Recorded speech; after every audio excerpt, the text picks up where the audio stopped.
Fast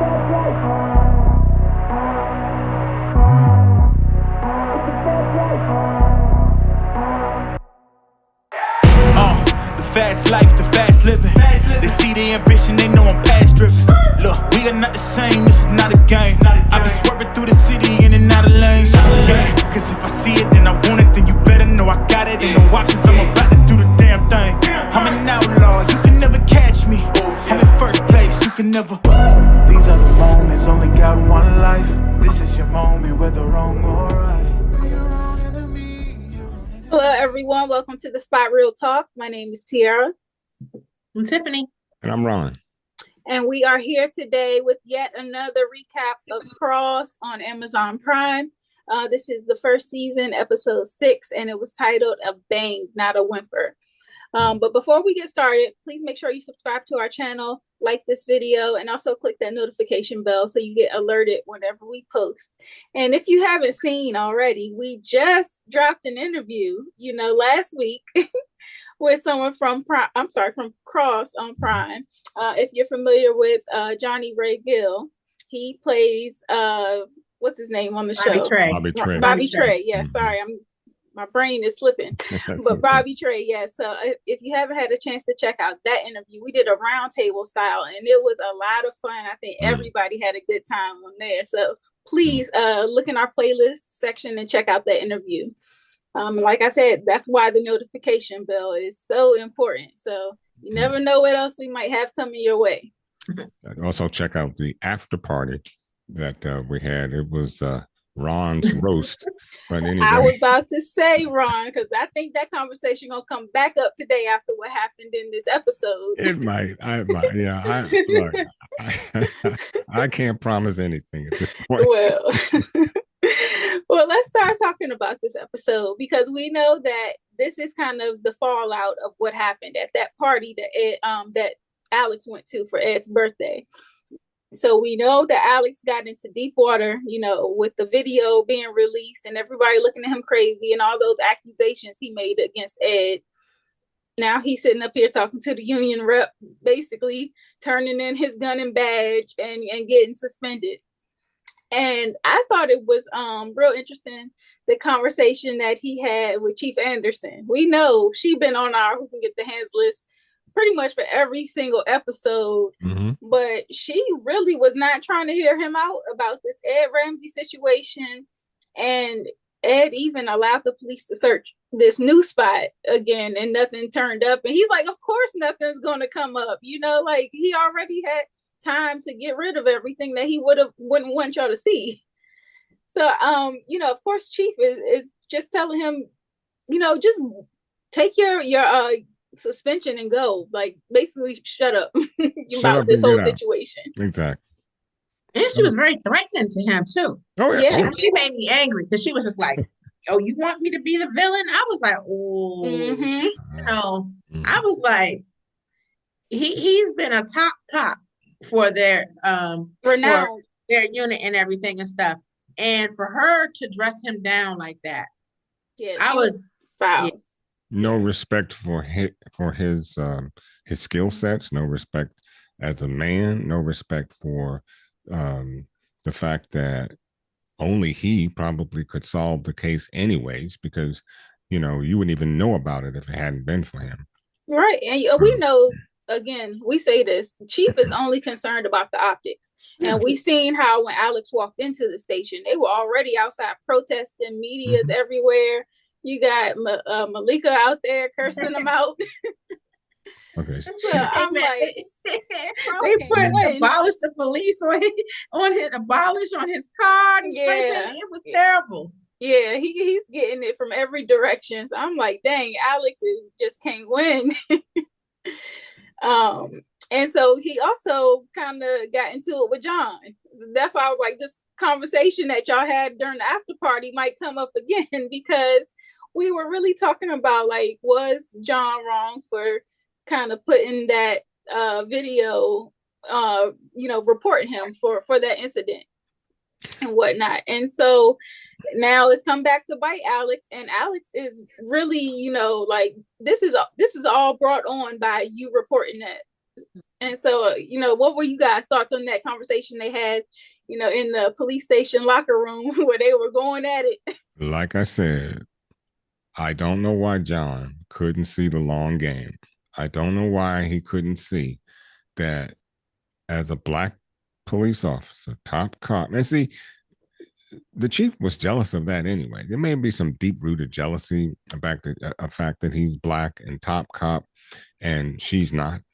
And there may have been some deep-rooted, I don't know. But my point is the way she handled it, the way she handled him was as if he was a nobody. And I think John should have understood or realized that if I do this, it can go a lot farther than my hopes, wishes, and dreams, which was to get him help. And as we see in this episode 6, it went to its climax. She literally kicked him off the force. Mm-hmm. Yeah, and John, I think that he, like I always say, he was well-intentioned. Sure. But when Alex, from his perspective, he's like, you didn't go through what I went through. You might have been there with me through all of these different instances, but your wife didn't die. You don't have to live with the results of, raising your children alone and mourning the loss of their mother. You don't have to deal with the fallout of this video being publicly released and whatnot.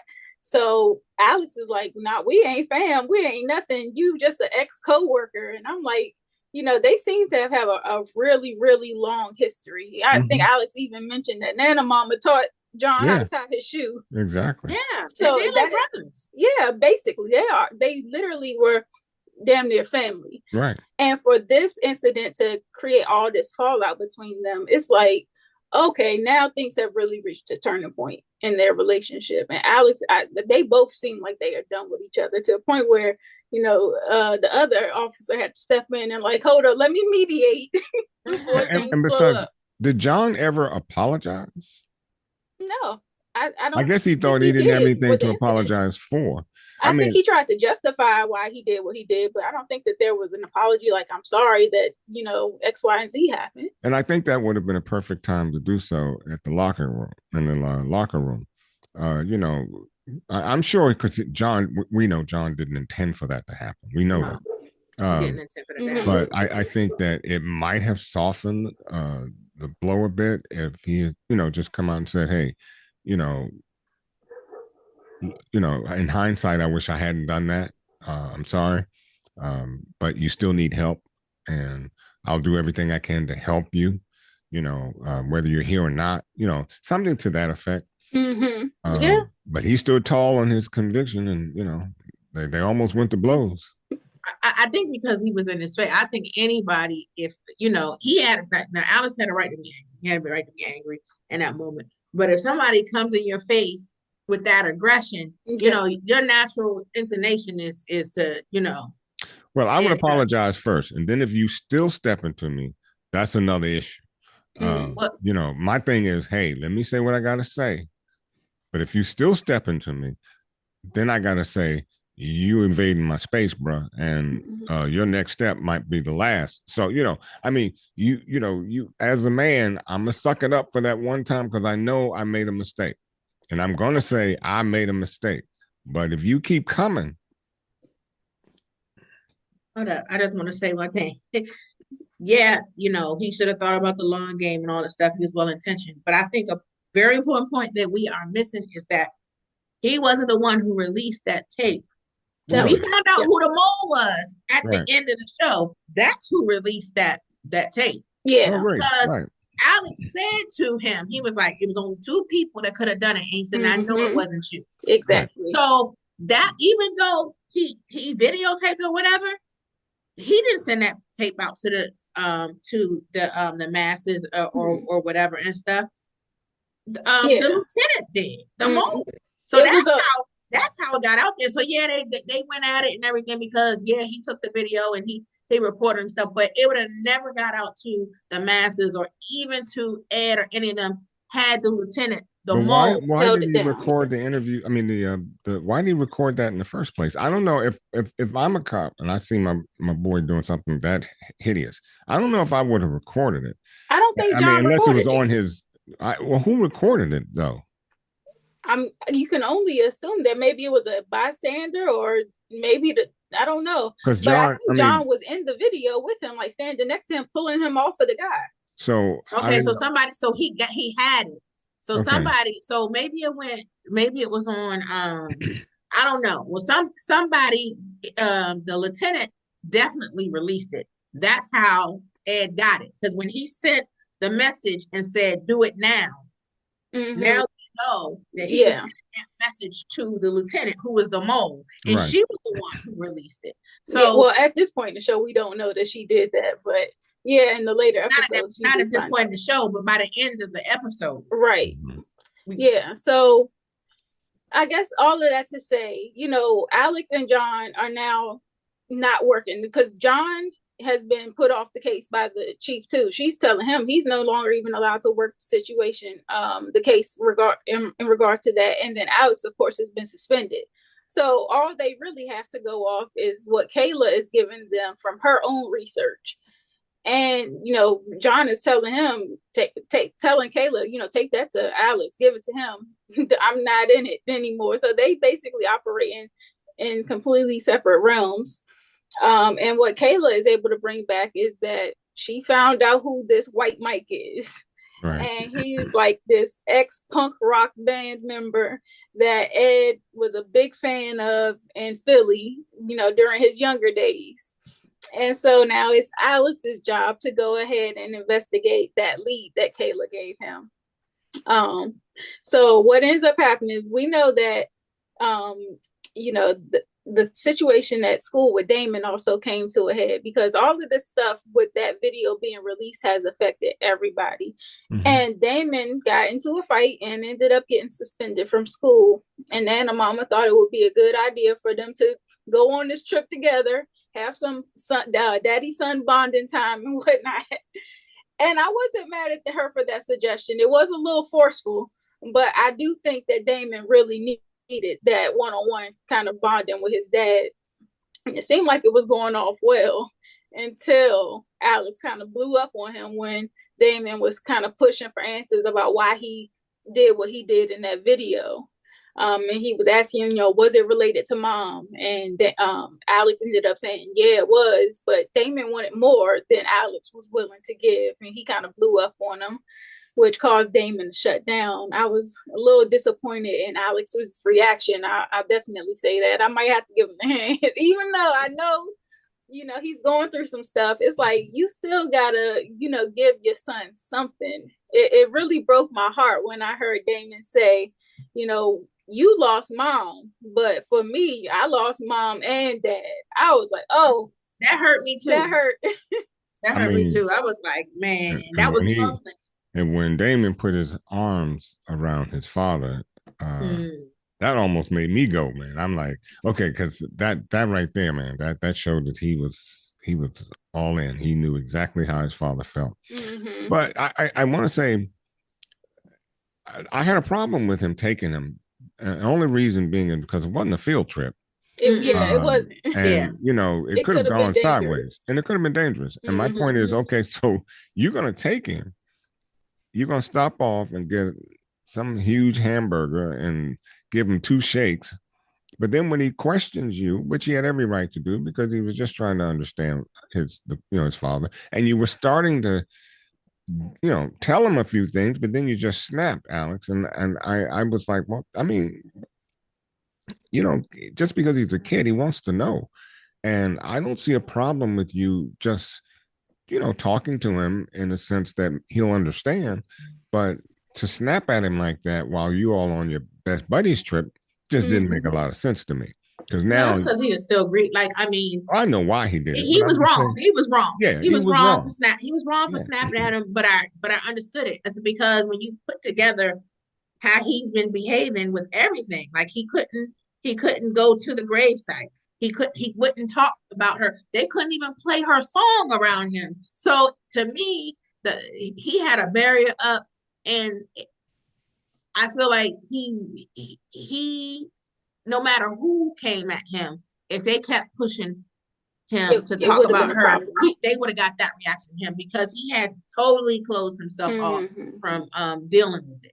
And Yeah. that's where John comes in and makes Mhm. perfect sense. I mean, at some point you gotta get over this. I mean, you can't have this Gotta much push through it. you got to push through it because you're going to lose everything, and you It's came true. very close to doing so.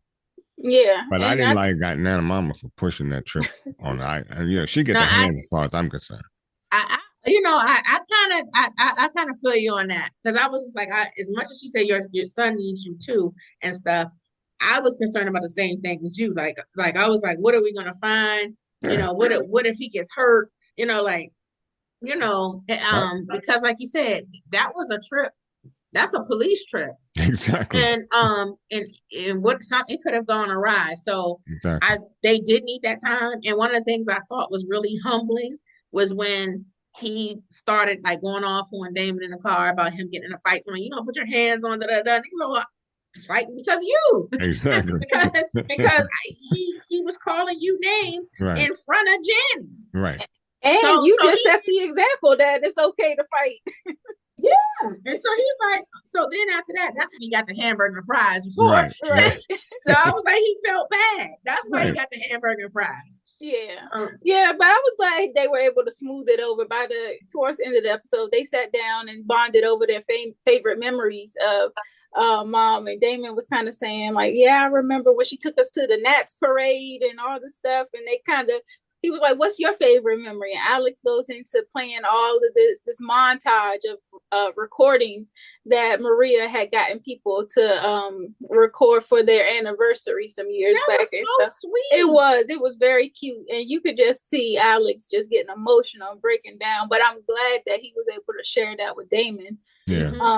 Because I don't think the kids, like, they know their father's not okay, but I don't think they understand the extent of his grief because he doesn't really show anything outside of like just snapping.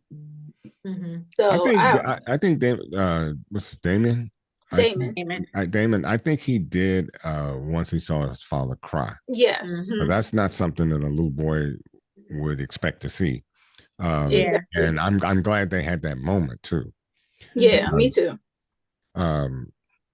It does something for Damon. It's good. It's good to see the human aspect of your parents. Yes. And children typically don't see that until later on, or not at all. But it does add some character to him as well, to Damon as well.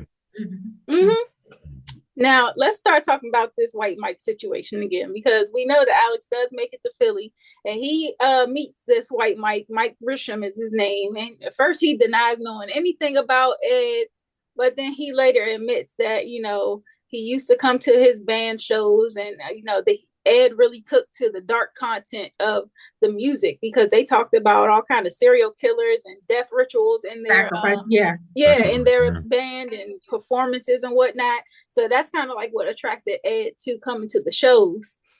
And then he talks about this knife that was sent to Ed. Ed sent to Mike, and it was kind of a reminder of an incident that had taken place a while back. And so Mike plays this videotape of the incident, and it was supposed to be them doing this ritual for fun, just taking pictures of it. And this guy named Rodney comes over, and he's supposed to be their little subject that they take pictures with. This man is in the nude, and they cover him up with a towel and pretend that they are stabbing him in the heart with this dagger, this knife. And Ed is supposed to be there just photographing it. And then he starts making these suggestions that just go ahead and do it, like stab him. And, I think Rodney actually got a little slit in the neck by accident. But then, Ed, he starts feeding, like he really seemed to enjoy that. Like he got a kick out of the fact that some blood was shed and he wanted more. To which Mike was kind of like, nah, I'm not really feeling that. And he had to be kind of coaxed into like continuing on with the picture. Like, oh, just do this one last picture. And Rodney kind of gave the consent. Next thing you know, Ed is over there pushing the dang knife into the boy's chest. And, while Mike is holding the knife. So he's kind of culpable in the murder, basically. And Maybe. Alex is like, why didn't you report this? How do you hold on to something like this all these years, even though you technically didn't kill him? You were there, you were responsible for saying something, you know. The fact that it was recorded, how did the two go unscathed? I mean, through discussion, video, you would think some police officer would have found out. I mean, but this thing just goes right under the radar. Nobody knows until Alex brings it up. Yeah, I mean, that was sick to have done it in the first place, but to have a recording as a reminder, and obviously Ed kept the knife long enough to send it to him as a reminder. I'm like, it was some real sick stuff. So this stuff with Ed goes back a long time. We heard, a few last episode about him killing the birds and stuff and using the blackmail against his little friend or whatnot. But now we see that he actually killed a person long before this whole book with the serial killers came along. So yeah, because that's how they start. They start with the animals first, and then they progress to people. Mm-hmm.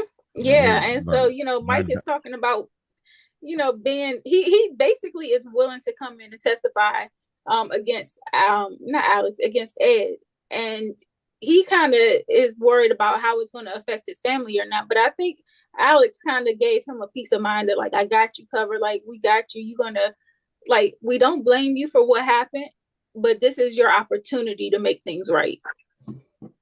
So Mike ends up leaving with Kayla to ride back to DC to go into this safe house. This not so safe house, I should say. You got to watch out that whip program. I mean, he couldn't have known. So, well-intended intentions, and he winds up dead. I mean, we gotta we giving Lieutenant the hands for that one. Yeah. Because first of all, she's pregnant. How do you, as a pregnant woman, do something like that? Like, you are bringing life into this world. You should have an appreciation for the sanctity of life, being that you are literally with, child. You're about to bring life into this world. So you would think that would factor into her morality somehow. Well, she's just as cutthroat as Ed. I mean, you shot him in the back of the head, and then you put 2 rounds in him while he's on the ground. I hope you did it because you didn't want him to suffer anymore. But you look like you enjoy putting those extra 2 rounds in him. I don't think so. I think that I think she wanted to make sure it was done because Ed, you see how he operates. He has stuff over everybody. He holds stuff. He like accumulates, whatever your issues are and flaws and mistakes and all that stuff, and he keeps and he catalogs it and he uses it over you. That's why he sent the knife to Mike. Yep, as a reminder. Like that's how he was able to progress and get as wealthy as he was. And he had all these people, at his beck and call, all these wealthy people and everything and stuff, because they probably all owe him favors. Most of the people probably knows all types of deep secrets and everything. And so I think whatever he did for her, or he knows about her, is why she did what she did. Yep. And we know now that Lieutenant is under his thumb as far as the video and as far as killing this witness, because Ed straight up said, like, Kayla and John were out sitting outside of his house getting ready to make the arrest, and they're like, yeah, we got the witness that's gonna bring you down. He was like, you sure about that? You sure about that? I'm gonna go back to what you said before, though, Tiara. I mean, when that blood splattered on her blouse, which was as close to her baby as it can get. I mean, karma is a thing. Yeah. And it kind of reminded me of Macbeth, that scene with Macbeth and blood on her hands and stuff. But I mean, how being pregnant could you? Well, this is my point.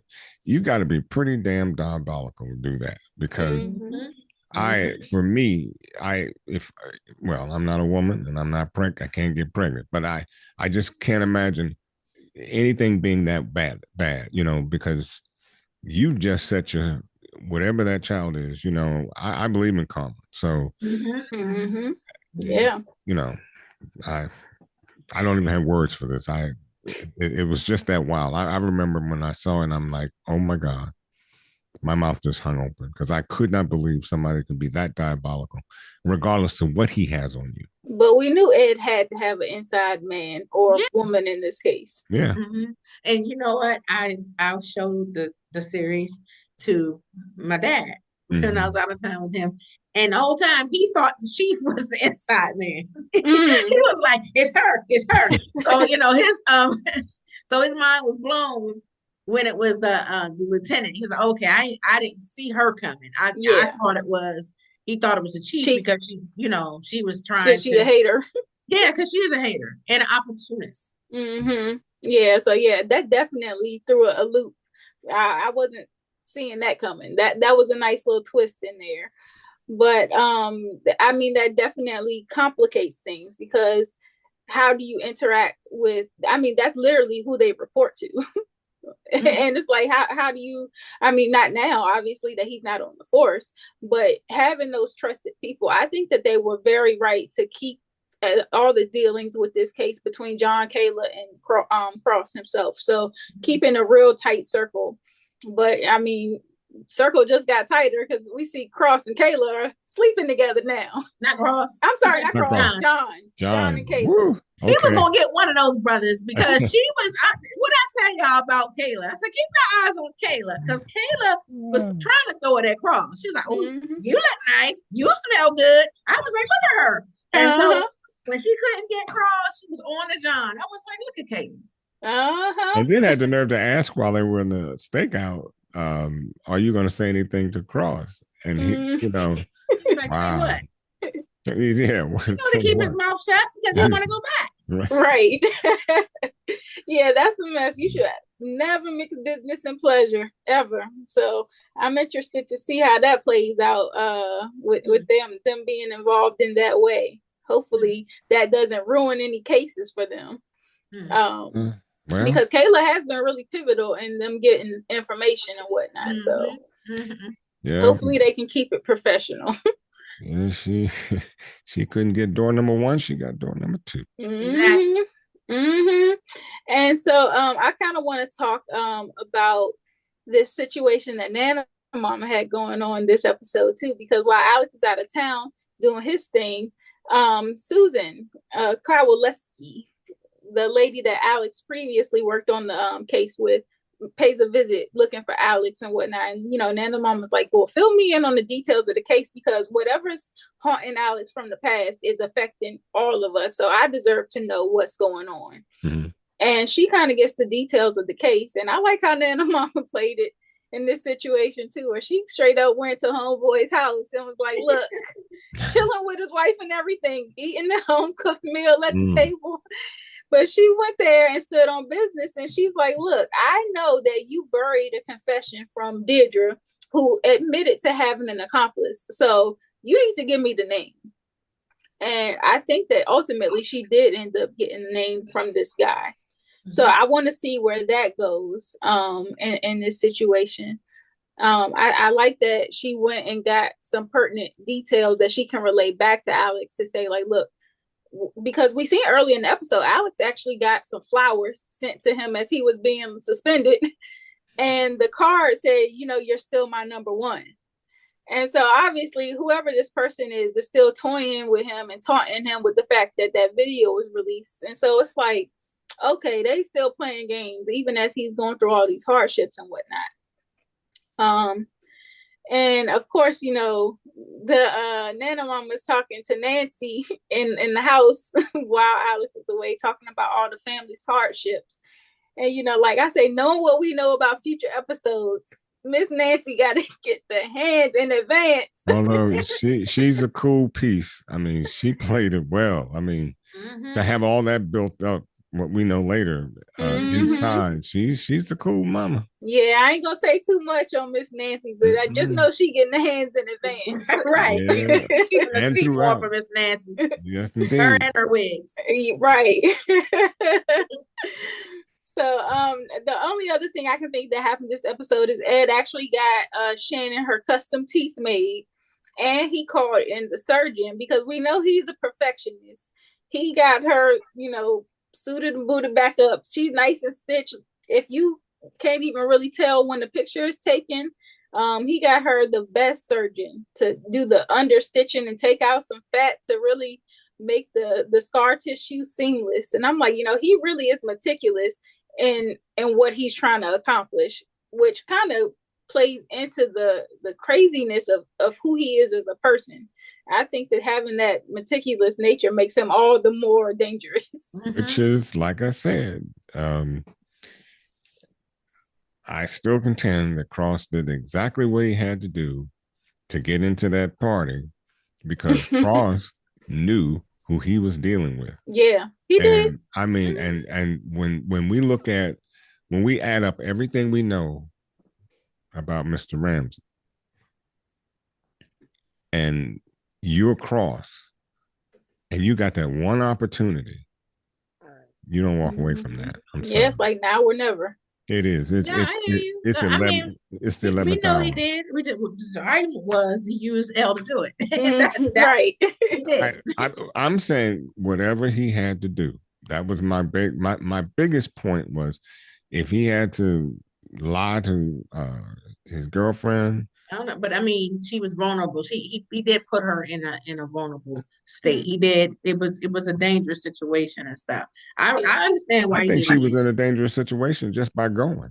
Whether he went there or not. Oh, she was. It's because she didn't know. No, and that's what makes it more dangerous, because she had no idea. She thought he was on another level. So when you talk about danger, I'd rather her be in danger, at least with Alex being there, knowing what she knows at that point in time, than not being there and not knowing anything about Ed and his vultures, because that whole room was filled with his vultures. Yeah, they were. And if you think about it, that same surgeon that did Shannon's face was at the party. She sure was. And she was co-signing too. She said, exactly. The only monster I see here is you. Yeah. Exactly. And so you can only assume, based on what we see now, that everybody at that party was culpable or under Alex's thumb in some kind of way. Under Ed's thumb. I'm sorry, Ed. Yeah, I think so, because I think he had even set up that for Dude to give Elle that contribution, and only to do it to get under Alex's. Exactly. So Ed is very sinister. Very. He's top notch. I mean, it's just sad that he uses his mind for wickedness, but I mean, that's a bad dude. Yes, I'm really interested in seeing where the investigation goes next, because it's looking like it's kind of hosed. They went in his house, didn't find nothing. They had this witness, and obviously he turns up dead. Now, the only thing that they might have going for them is that they have that tape and the video of the incident that occurred. So, well, you got a dead witness in a witness protection safe house. That ought to put you back.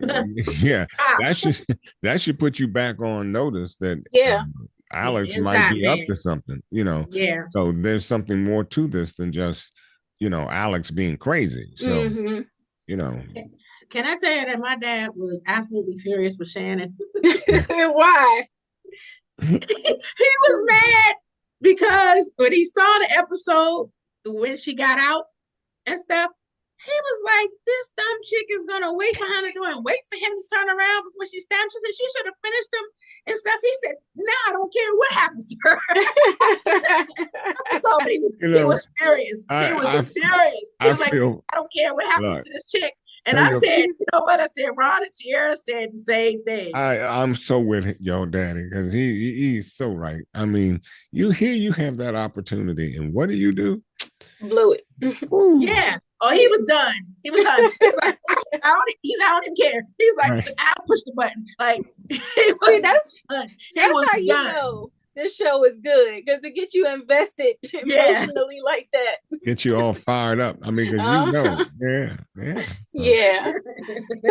this was another really good episode. I enjoyed it a lot. It definitely threw me a curveball with that lieutenant, though. So if we talking about who can get the hands, I think Lieutenant is top of the list for sure. I think we already said Chief Anderson is on there. Yeah. Any other nominees for who can get the hands? Nana Mama. Ed has a permanent spot. Ed for sure. Nan, we're gonna give Nana Mama. I'm giving her the hands because she pushed that boy. She pushed that boy on that so-called vacation tour. But that was not a vacation trip. Okay, that boy should have stayed home. But she redeemed herself when she got the information. Yeah, she did. Yeah, she did. That was key information that she got too about the accomplice. Yeah, well, I'll give her a redemption award later, but right now she get the hand. Okay. Now, do you have nominees for the game ball then? And I was thinking Damon. I appreciate Damon trying to stand up for his family. He was trying to prevent Janny and he was not from being teased by these kids at school, even though he did it the wrong way by fighting. His heart was in the right place. He did it the right. He did it the right wrong way. You're right. You don't mess with family. I mean, it's not cool. You're not supposed to put your hands on folks and stuff, but stand on business with family. Look, you remember the dozens talking about people's mamas and daddies and things like that. You don't do that. So, as far as I'm concerned, I'd have gave him a fist bump when I found out that he did it on that behalf. I'm like, okay, son, well, I'm supposed to teach you not to fight, but right on. Mm-hmm. And I appreciate that Damon was able to kind of draw some emotion out of Alex and get him to open up more about what was going on, even though, he had to get yelled at first in order to do it. But I do think that, he was able to kind of tug on Alex's heartstrings by really stating his feelings. Like, I lost you too. Like, you making me feel like I'm losing my dad now. So I got to give Damon game. Yeah. I agree with that. Kid. I agree with that. I think he's a really emotionally intelligent kid. Definitely. Yeah, he is. He is. So, I don't know if y'all have any other nominees for game ball. I don't know. I mean, other than maybe Kayla, because she's been coming up clutch with coming through. Yeah, folks like the mic thing and stuff. Like she does come in clutch when necessary. However,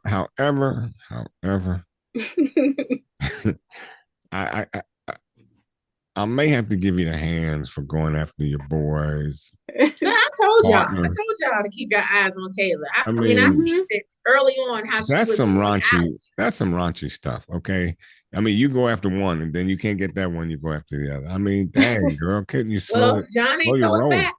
John ain't throw it back. No, he did not.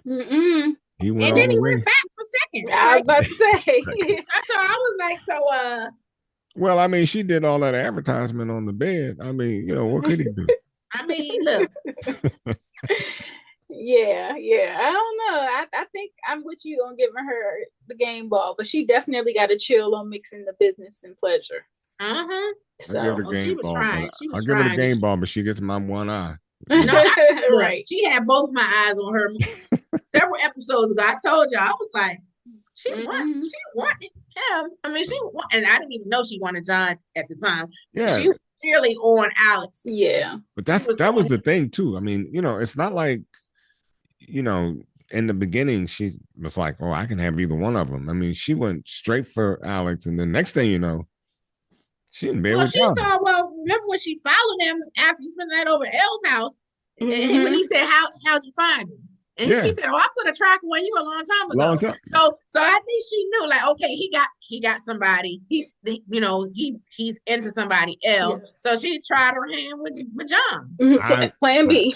I'm not saying how it happened. I'm just saying that was a flip. That's like a overtime game. You flip a coin, and whichever one. Nice. Right. Well, but she sure was like. Yeah, man, she I'll take what I can get. She was like, "You look nice. You smell good." I was like, I mean, if you had to go with Plan B, John's not a bad Plan B. No, he's not. Listen, John is fine too. Well, in fact, I mean, I would have felt a certain way if I were John, because John don't care. He just, I don't think she's throwing it at him. Y'all don't care. Y'all don't care. I'm like, he seems to be single. I mean, yeah. I mean, but I'm just saying, first you want my boy, now you on me. I mean, he don't care. He don't care. Like I said, John is playing catch. Okay, that's what he playing catch. So throw it back. You're right. Well, like I said, this was a really great episode. I really, really enjoyed it. We only got 2 left because this is 8 episodes. So this was number 6, 2 episodes left. Please make sure that you are subscribed to our channel so you don't miss our recaps on the last 2 episodes. Drop down in the comments, give us your thoughts on this episode as well. Be sure to like the video and click that notification bell as well so you get alerted whenever we post. We are also on all major social media platforms at The Spot Real Talk, so give us a follow there. I'm happy to announce that we will soon also be adding our website to the description box. So we got a lot of highlights in our website, some more about us, and then there will also be a shop section where you can pick up your official The Spot Real Talk merch. So, check it out. We keeping it coming, trying to keep everything fresh and new for y'all. So make sure you invite your friends, your family, your cousins, your uncle, your daddy, whoever. Let them know that The Spot Real Talk is where it's at for all of the recaps on your hottest shows and TV series and movies and whatnot. We are the number 1 spot for recaps. Tiff, Ron, y'all got anything else y'all want to add? You said it all. No, my sentiments exactly. All right then. So on that note, we are gonna call it a night, and we'll be back next time for another recap of Cross. Good night. Good night. Bye. Yeah, it was all so simple. If I really want it, then I got it. More than profit, melanin glow. Watch me rise and flow. WV is home, made like stone. Cycle rolls. Boris bite till the time comes home. The studio calls and my line's not cold. And these uni walls got my mind in overdrive. Overdraft looks old and tired. Got these stains from overnight. Spilled the vibes to wave. Hold the fire, know my name. Got own the tire. Watch this go my way. Rain's not dragged up. Got what Shane got, Jay got, Dan got. Got no shame, got paid.